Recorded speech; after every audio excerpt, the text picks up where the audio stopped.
Muskulatura edatzailearen indartze ezentrikoa. Eserita jarriko gara. Ukondoa tolestuta, besaurrea mahai gainean bermatuta. Eskumuturra ertzean eta aurra beherantz mahaitik kanpo. Pisu edo botila bat ur hartuta, eskumuturra luzatuta, flexio mugimendua 5 segundoz geldiaraziko dugu. Hasierako posiziora itzultzeko, kontrako eskua erabilita egingo dugu. Eskuaren jaitsiera mugimendua geldiaraztean lortuko dugu ezentrikoa. Eta, beraz, pisua goratzea beti izango da pasiboa. Beste eskuak egina. 10 errepikapeneko 3 serie egingo ditugu egunean behin.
Muskulatura erradialaren indartze ezentrikoa.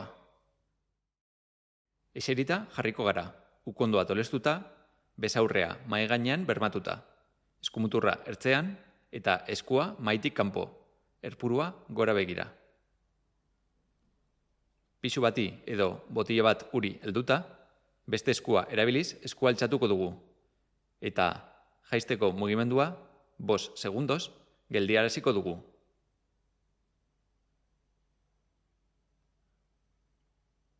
Eskua igotzean, besaurrea altxatzea ekidengo dugu. Hasierako posiziora itzultzeko, kontrako eskua erabilita egingo dugu. Eskuaren jaitsiera mugimendua geldiaraztean lortuko dugu ezentrikoa. Eta, beraz, pisua goratzea beti izango da pasiboa. Beste eskuak egina. 10 errepikapeneko 3 serie egingo ditugu, egunean behin.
Muskulatura supinatzailearen indartze ezentrikoa. Aulki batean eseriko gara. Besaurrea mahailaren ertzean jarrita eta eskua kanpotik. Ahurra behera begira. Oina erabiliz, goma zapalduko dugu, belaunaren barrutik geratuta. Eta gomaren beste muturrari eskua erabiliz helduko diogu, ahurretik helduta. Beste eskua erabilita, modu pasiboan, ahurra gora begira jarriko dugu. Hasierako posiziora itzultzeko, mugimendua balastatuko dugu 5 segundos.